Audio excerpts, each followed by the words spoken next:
Well, it was easier, I guess, in the sense that we managed to talk to the teams that are currently digging the sites.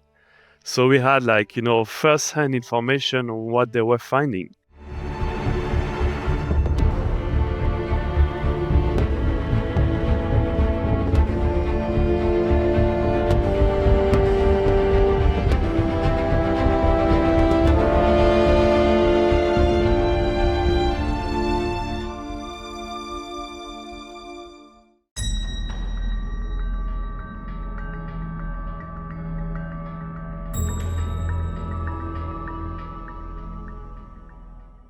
Welcome to Echoes of History, Olivier. Hi. I guess my first question is going to have to be, what is a creative director? What job do you do on the creation of this game? It might be different from other industries, but creative director in the game industry is the person that kind of established the vision of what is going to be delivered to the players as an experience. So it covers gameplay, it covers, of course, visuals, it covers even elements of brand and marketing, audio, anything that is kind of shaping what's going to be the final product. So kind of you have the big vision for the game, that it's then other people's job to help you create and deliver. Yeah, absolutely. Well, it's really it's a team effort, of course, but we consider that we have what we call a core team, which is composed of creative direction, the art director, technical direction as well. We have a brand director, of course, that kind of, from the very start is strategizing about, how we launched, such a product, what kind of, target audience we're gonna aim for, value of memory being, a DLC of an existing game. We already had like a lot of things, established to that regard. But yeah, it starts with like a smaller group that kind of, throws ideas. We discuss, what would be interesting as an experience, what would be interesting as a story as well, and what would be interesting as a location, of course. And just to get back to the developing and designing the physical environment around AlUla. So in the original game, in Mirage, Baghdad has changed a lot since the 9th century through development and war and everything that's happened around it, whereas AlUla is probably a bit more frozen in time and a bit closer to what it would have looked like in the 9th century than the city of Baghdad. So compared to Mirage, how does that affect recreating the location? Is it easier because you can see what it mostly looked like at the time, or is it harder because there is something for everyone else to go and look at and compare your work to? Well, it was easier, I guess, in the sense that we managed to talk to the teams that are currently digging the sites. So we had first-hand information on what they were finding. For example, like they're completely, cleaning the old town of AlUla. And so we talk directly to the people that are actually doing the work there. So having this kind of first-hand information was absolutely critical for us. So we know, like you said, that place was frozen in time for centuries. They started reopening, the site and the kind of excavation, I guess, 20 years ago. And suddenly they discover not only the necropolis, but also like the Dadanite sites, Lion's Tomb, Dadan Temple that is next to the Oasis, the work they're doing in the old town, the fortress as well. So being able to talk to every single team that are actually digging on those sites was great, because they were giving us information such as, and last week we actually found some Chinese kind of porcelain in places where no one knew that, the Chinese civilization would have gone. And, it was like, wow, this is super fresh information. This is great for us because we can actually produce as close as it is currently. We had also discussion around, some sites.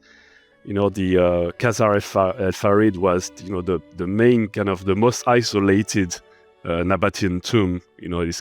It's a tomb with, that is carved on one piece of rock.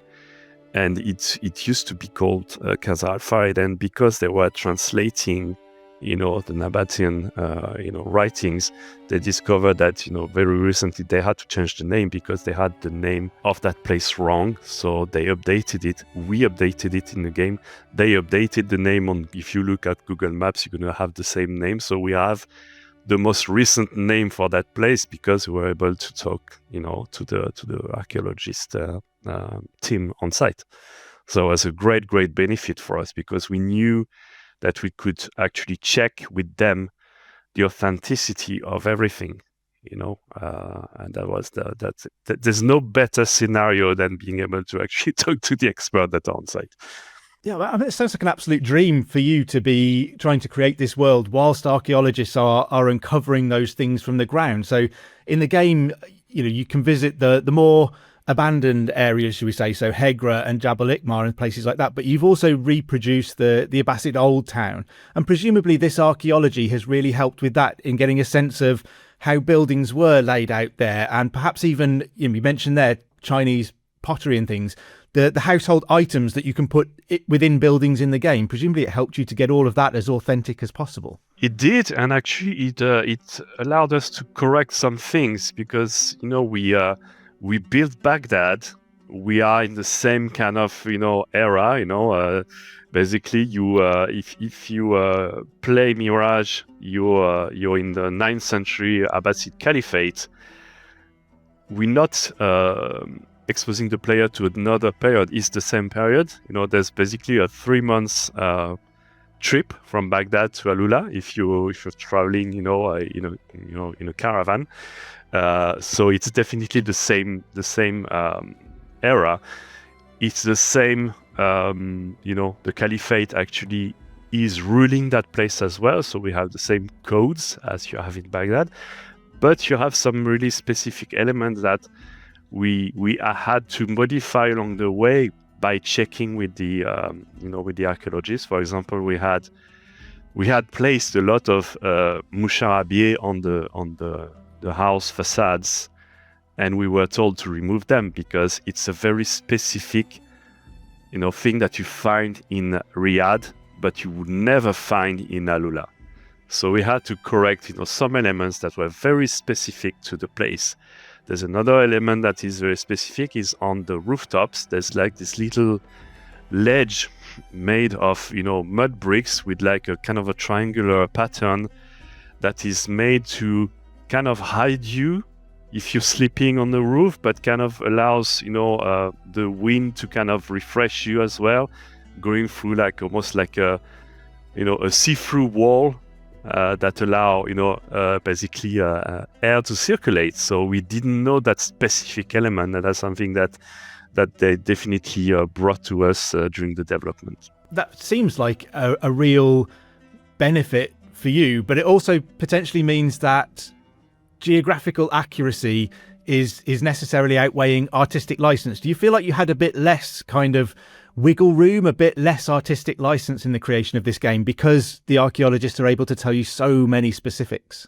Well, it was kind of a real two-way conversation because they were very, very aware that we were creating a game and we had to preserve, above everything else, the experience of playing Valley of Memory. So gameplay was coming first. So they actually allowed us to compromise on some elements to favor, gameplay, specifically in the old town. We wanted to have like a contrast between a rich neighborhood and a poor neighborhood. If you look at AlUla Old Town right now, it looks more like our poor neighborhood part of the city. But we needed this for the story, we needed this for the context, and we needed this for the gameplay as well. So those are things that they allowed us to do, and that was great for us to be able to alter a little bit the things to preserve, what we wanted to push in term of gameplay. So we were actually in a really good position. It sounds like a really good relationship that you had with the archaeologists, that they understood what you needed, so they weren't holding you too rigidly, and you weren't throwing all of their work out the window. There was a really good back and forth and a good relationship to get the best of both worlds into the game. Yeah, absolutely. And they were reviewing a lot of our assets They were providing a lot of information. They were basically, of course, raising some flags, sometime that, there's this whole idea of, there are tombs in the north, so why not hiding things in the tombs? And you discover that no, because people were buried without any of their belongings, so there's absolutely nothing to be looted in the tombs. So the kind of layer of story we brought to preserve some activities you find in the main game, which is opening some chests, grabbing some things in kind of hidden areas. We made sure that we were clear that the faction of robbers that is, present when you land in AlUla are the one hiding things in the tombs. They use them as kind of storage space. So it's actually current currencies. It's treasures that they hide themselves. So there's no connection between the nature of the Nabatean tombs and what you can find in them. We are super clear that the robbers actually almost taking ownership of the place. They're building like outposts and camps, but it's very clear that this has nothing to do with what the tombs, were in the Nabatean era. So it's those things again came out of a discussion with them. Which sounds like a really great way to be working, because you can still deliver what you want in the game, in that you can have things in there, but you can also stay true to the history, in that these aren't things that have been there for centuries that you're discovering. You can put things in there that might well actually have been there, that criminals are using as storage for their current loot. So it feels like a really good way for the archaeology and the game to work together to deliver what you both want. Valley of Memory is quite a different setting from Mirage, in that Mirage has put players in a really urban environment in medieval Baghdad. And the new storyline takes them to the AlUla Valley, which is much more of a desert setting, really. And something I think you called the wilderness during the development of the game. So does that mean you have to take a different approach to designing the game? Is it a very different game if it's in an urban environment to a much more sparse area? It was quite challenging. So we had at least to provide the same, if not better, as an experience, for the players in a very different type of environment. So yes, it was a challenge. Yes, there was a lot of, head scratching in terms of, how we could actually reproduce that type of experience. We know, if you look at Baghdad, minus the outskirts around the round city, everything is very dense in terms of, the kind of jump distance between one roof to the other. So you have a really what we call parkour highways, where you can chain a lot of moves from, grabbing a ledge, walking on a rope, of the swing arm, effect. You have many ingredients that make the whole moving in the city very fluid. So that was, the kind of challenge we had with Valley of Memory in terms of movement in a very kind of different environment. So we've done some episodes on Echoes of History about the history of AlUla through various ancient civilizations stretching back, thousands and thousands of years. And there's a sense in the game that Basim's journey through the site moves back through those increasingly ancient civilizations as he begins to explore his own relationship with his father. So he's sort of moving through his own history as he's moving through the physical history of the place. Did AlUla lend itself to that kind of storyline? I'm sort of interested in which came first, a bit of a chicken and egg question. Did you want to explore Basim's past and AlUla offered you the opportunity to do that?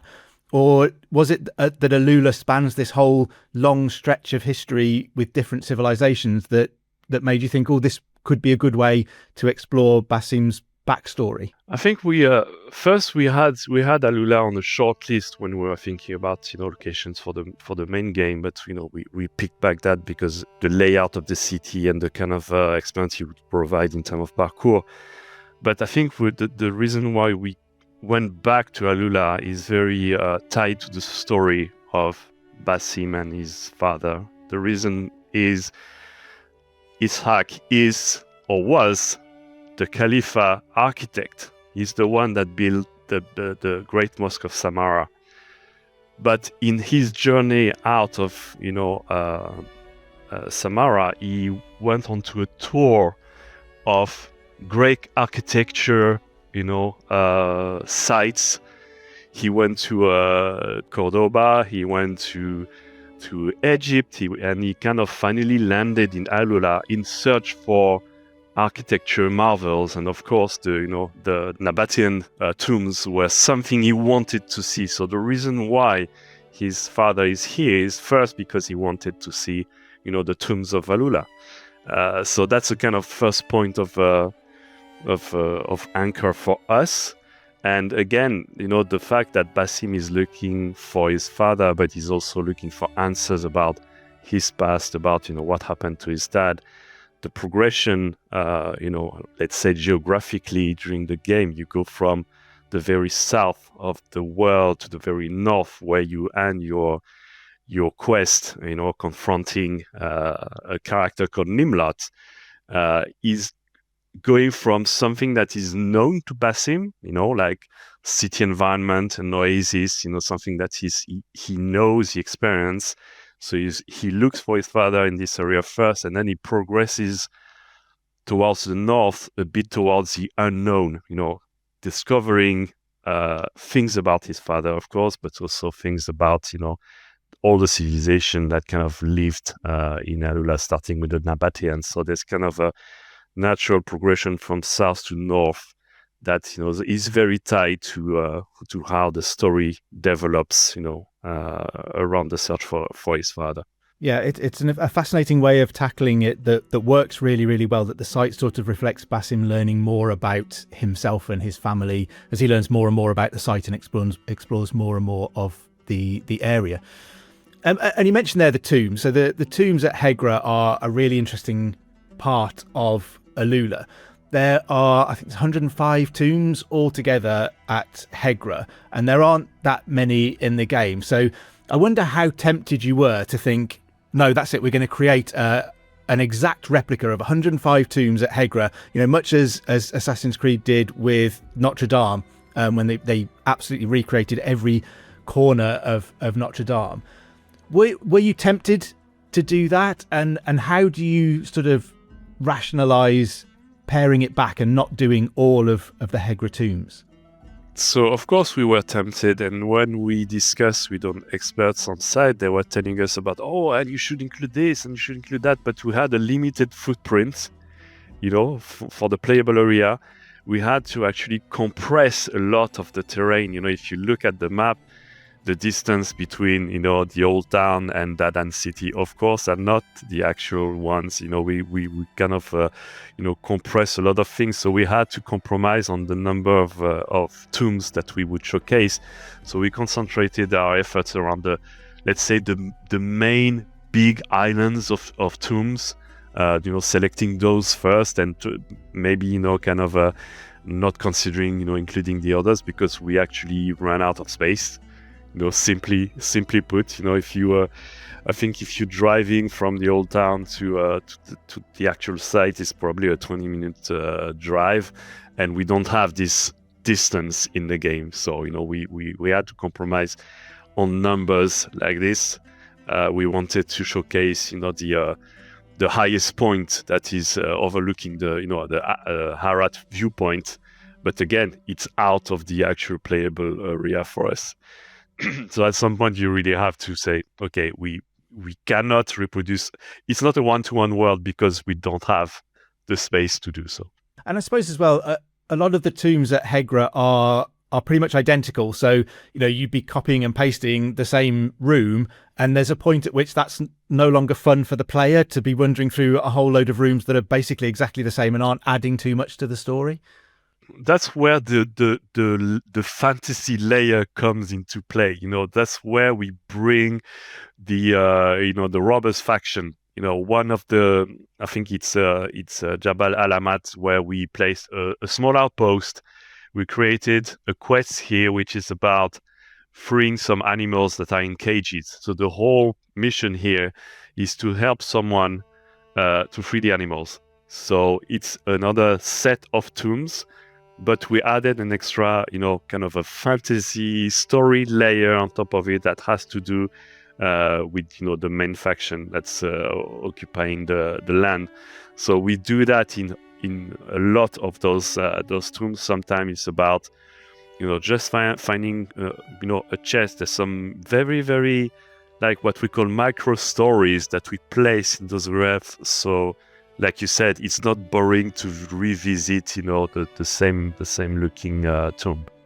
And as well as those tombs, there's a lot of fairly intricate and well-known sort of iconic rock formations and mountains around AlUla. Thinking of things like the Elephant Rock, which, if people haven't seen it, Google the Elephant Rock, because it looks like an elephant standing in the middle of the desert. It's absolutely incredible. When you're creating a digital version of something like the Elephant Rock, do you feel obliged to get it 100% accurate, or do you need to make changes so that it works for you in the game? So we made it as accurate as we could. The only thing we added was, again, like I was saying at the start, the level design ingredients that allow you to climb faster to the top. So yeah, the Elephant Rock is the obvious example, but we had Sparhawk Arch as well, which is, another one of those really beautiful landmarks. We have Vessel Hole Rock as well, which is the entrance to one of the robbers' outposts. So we made sure that they look like reality, but we just, if you get close to them, you see that we have those, level design ingredients that we've added to those places. Yeah, which is interesting, because I think kind of a landscape artist would say that they're probably trying to give an impression of a place rather than create a precise depiction of it sometimes. But it sounds like you get sort of the best of both worlds, in that you can create something that looks exactly like the Elephant Rock from a certain distance, but once you get close enough, you can build in those little bits that help with the game mechanics and help the players experience Assassin's Creed without having to actually change Elephant Rock too much, from a distance at least. Yeah, absolutely. That's, like you said, it's overall from a distance looks the same. If you get closer, you see that, okay, they managed to maintain the parkour experience by adding those elements. Of course, there's no how do you say, when you do the leap of faith in Assassin's Creed, there's always something that you land on. Sometimes it's like a pile of, hay, or sometimes it's like a cart with some, palms in it. So this ingredient, of course, is there just for the experience of doing the leap of faith. Of course, at the top of many of the big landmarks, we placed the synchronization, location where you trigger a cutscene that kind of shows you the surrounding. It exposes you to more side content, things you can explore, things you can trigger. So of course, those are the ingredients we need. You find them in all the Assassin's Creed games, and of course, they had to be there in AlUla. I can imagine a lot of Assassin's Creed fans would love to be in the room for those discussions about what this game could look like and should deliver. Do you feel a lot of responsibility to deliver something that the gamers are going to enjoy? Do you feel a lot of freedom in that, or do you feel constrained by kind of expectations of the franchise? Well, we don't feel constrained because we listen to a lot of, feedback from our community. We have community managers that kind of, along the years, gather a lot of, feedback from, players, looking at, what streamers are actually saying when the game launches. And, we listen to this first. We know we have a plan, we have, an idea of what we want to deliver, but we're very careful to make sure that it kind of, will resonate with our players. Again, we had Assassin's Creed Mirage launched 2 years ago, so we knew what players liked from that game, and we knew what we would add to that experience to make it even better than what they played 2 years ago. So for this particular product, we were quite comfortable in terms of the data we had to work from and to build how do you say upon during this, the production of Valley of Memory. So we said that Assassin's Creed Mirage was a love letter to AC fans.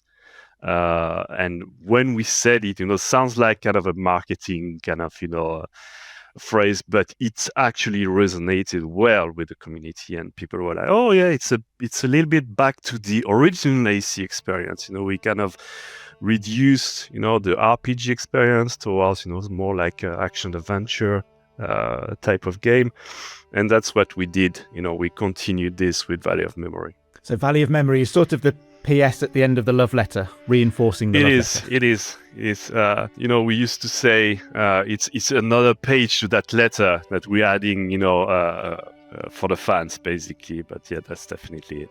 And your role as creative director, how does someone who might want to become a creative director in the game industry, how do you get there? Is there a kind of fixed career path to get there? Well, I'm kind of the example of not... there's no fixed career path because I come from art direction. My whole career was, I was an art director for like more than 25 years, and it's kind of a side step, compared to what art direction is. At some point, if you continue progressing in the art direction track, you're gonna have your head, basically pressed, on the glass ceiling that exists, because you kind of get to the top of the progression in that role. So getting into creative direction was, really good opportunity for me to expand to other things that I liked to do in the past, but in a kind of non-official way. I did a bit of game direction, and I was always involved into what is the actual experience of playing a game, not just the visual part of it. Usually, if you're in the level design or game design track, there's a more natural progression towards creative direction. You might become, a senior game designer, and then you might become a principal game designer, and at some point you get to the step of, maybe game director or creative director. And also, I note that in the credits to Mirage, you've been included with some special thanks, which is really mysterious. What do you have to do? I'm asking for a friend. What do you have to do to get special thanks in an Assassin's Creed game credit? So it's absolutely not a contentious question in the sense that I didn't participate in the creation of the original Assassin's Creed Mirage. So I had a tiny implication at the very end of it, where we had to add a intro cutscene to the game, and I just worked with Jean-Luc Salah, who is the art director from on Assassin's Creed Mirage, and so that's why I ended up being in the special thanks section. So it's just because my implication was very small at the time, and then I took the responsibility of the creative direction of Valley of Memory. That clears up that little mystery for us. Obviously, a lot of hard work has gone into creating this, and you speak about the interaction with archaeologists and things like that, and the dedication to making this the best that it can possibly be in terms of what players are looking at, but also what they're experiencing and how they're playing an Assassin's Creed game. What do you hope that players will take away from experiencing Valley of Memory? Well, again, we very focused on, yes, the experience of playing the game in terms of, the ingredients, the challenges we offer to the player. And of course, there's something that we wanted to do for a long time, was telling more of the story of Basim, and this very, very almost intimate story, about him and the search for his father and the search for answers was the first kind of element we wanted to push for, and looking at the way people are playing and the way they're experiencing it. This is something that I think we did right, because we have a lot of positive, feedback about the story. And I think the second element is maybe players are going to be as amazed as we were when we discovered, AlUla and Hegra and all the different civilizations that kind of, were there at some point in history, and how beautiful is this site.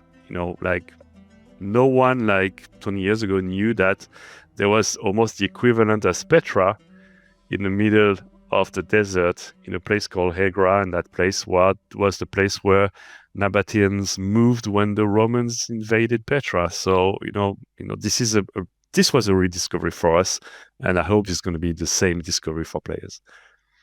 Yeah, I hope so. I mean, I didn't know of AlUla at all until we did the episodes about the history of it, and it's been an absolute revelation. It seems like an incredible place that sort of the world has forgotten until fairly recently. And as you say, people may well know Petra, where there are all of those carved tombs into the side of the rock. Well, Hegra is smaller, but it's the same kind of thing, and there are all of these layers to it. So, I would recommend people obviously play the game, but also go and listen to the episodes that we did about the history of AlUla, because it is absolutely a fascinating place. And I wondered as well, before we finish, you've talked about sort of, introducing people to AlUla as much as the personal backstory of Basim. Do you see a line anywhere between what Assassin's Creed is doing in terms of entertainment, but also educating? Do you feel a responsibility to the history as well as to the gamers? Yes, we do, and it's a challenging situation to be in, because again, we want to preserve what the experience of playing is. So the element of history of this exposing like a new location for players is really important, but we also because the player has an active part into it might have an impact on the world, it might have an impact on the people that are living there. We are extra careful to actually not saying or not telling a story that doesn't match what happened in that place in the past. So it's a very kind of thin line, and it's the real balance of getting good activities to offer to the player and exposing some element of history. It's passionate, it's really compelling, but it's also very challenging. Yeah, and I suppose it's a lot like, as we talked about earlier, Basim in Baghdad, when he's walking those ropes between buildings. You are walking a tightrope between entertainment and history, and there's a danger, I guess, in falling off either side of that, of leaning too much into one at the expense of the other, because you can have all of the incredible history, but if it's not fun to play, then it's not a good game. And you can have all of the enjoyable gameplay, but as you say, there is some responsibility to the truth and the history of the land in which Basim is walking. Absolutely. So that's why, at the very start, we kind of, think about, who are the protagonists? Are they completely fictional characters? In that sense, you will be able to choose if you want to assassinate them or work with them. So there's this layer, the layer of fantasy is really important because it gives us freedom, of course. And then we introduce elements of history that are, things that people might already know or might actually discover through the game. It's about how we kind of almost weave those things together to provide the best experience for players. I'd like to end, before you go, Olivier, on some quick fire questions. So all right, brace yourself. Ready? Who's your favourite character in the game? For me, it's Dervish, because Dervish is kind of the proxy father for Basim from the age of 7 to when he becomes an adult. It's quite funny because in the narration that we push for Valley of Memory, Dervish is with Basim. He's the one that brings him to AlUla. He knows AlUla because he traveled there before, just trading and then doing all Dervish stuff about, reselling and buying stuff. He feels responsibility towards Basim to make sure that he finally meets his father. But along the quest, he's kind of left on the side.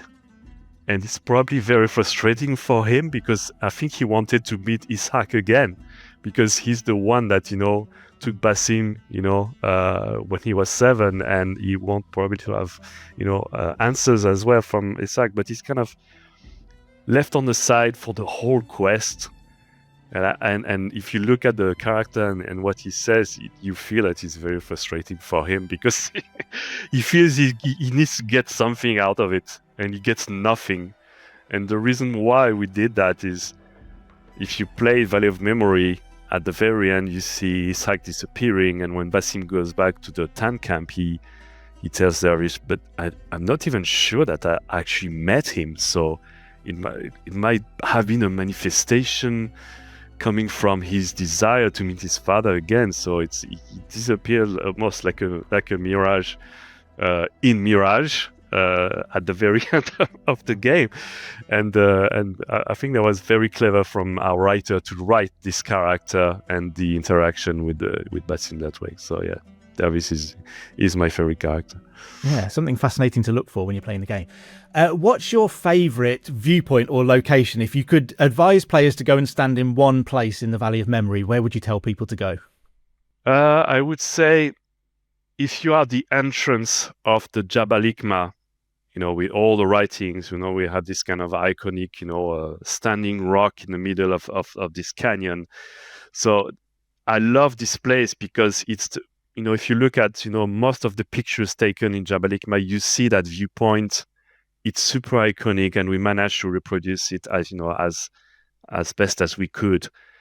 And it's such an impactful view of, you see so much of the history just looking at this kind of small canyon, covered in writings of different civilizations, of different people that kind of came here. And one of the archaeologists, compared it to a Facebook wall where you would write, I was here, I'm this person, and I'm going to do something else. That's really, really interesting. The frustration in that location is the fact that we could not, again, for reasons of not enough space, expand more on the Jabal Ikma location, but at least we nail that really iconic canyon entrance. Yeah, Jabal Ikma is kind of described as an open air library, isn't it? As you say, it's full of these inscriptions everywhere. So if people do want to know more about it, we've got an episode of Echoes of History all about Jabal Ikma that you can listen to as well. But there's a place to go and stand and drink in the expertise that has gone into designing that view for you to look at. What's your favourite mission in the Valley of Memory? I like the prison one because it's a very, we call that exotic gameplay, in the sense that you're not in your usual setup. You don't have your weapons with you. You don't have your gadgets with you. You have to, we have a concept in Assassin's Creed game called the black boxes. A black box is a space where you are exposed different opportunities, and it's you to choose the one that you want to pick to get to your final objective. And we kind of design the prison space as kind of almost an inverted black box, where you don't try to get inside it, you try to get out of it. And along the way, you're going to have to fight. Of course, you can do it perfectly, stealth if you want. You can go into combat straight from the moment you escape your prison cell. You reacquire some of your weapons and gadgets, and the end of the confrontation between you and Abyss, which is one of the robbers' leaders, is really, really intense. And again, it leads to another exotic moment where you think you've stabbed the man, but he stabs you back with a poison dagger, and you continue your escape in a kind of poison state with kind of hallucinations, and it kind of alters your movement as well. So I think that because it's so exotic, and the community actually praised it as being kind of a bit of a surprise moment in a kind of quest progression. And final question: do you have a favourite detail in the Valley of Memory, however big or however tiny? Is there a favourite thing that you created? Personally, I crave little details in the narration, and something we actually managed to place at the very start of the quest was if you've noticed, there's this cutscene where Dervish and Basim are preparing themselves to travel to AlUla. They start from Dervish's shop, and you see Niall in the background. She's not part of the trip because she's not part of that part of Basim's life. It's him with his dad. It's not him with the hidden ones. It's not him with the, the transition to Loki. It's just himself, trying to find his dad. There's other elements that we managed to put in that cutscene as well, where you see when they exit Baghdad, going through one of the big gates, you see a father and a son talking to each other, but being kind of apart from each other. And when you reach AlUla, you have the same, let's say, image system that we try to repeat about a father and his son when they're close to each other. So it kind of represent the journey for Basim from being very, distant from his father to almost being reunited, when he gets to AlUla. So I love those tiny details in the narration, and the fact that we managed to actually put them is really important for me. Yeah, and hopefully that gives players something to look out for as well, an extra layer of meaning in some of the stuff that is going on in the really quick moments of those cutscenes. Well, thank you so much for joining us, Olivier. It's been absolutely fascinating to get under the skin of how you've built the Valley of Memories, and hopefully players will enjoy visiting AlUla and getting to know Basim a little bit better too. So congratulations on the release of the game. I hope everyone continues to enjoy it, and thank you very much for speaking to us about it. Well, thank you for having me. Thanks for watching Echoes of History. If you enjoyed this video and want to learn more about the real history behind the Assassin's Creed games, then subscribe for more episodes. You can check out the extended interviews wherever you get your podcasts by clicking on the link in the description. For more great videos in history, hit the links on the screen.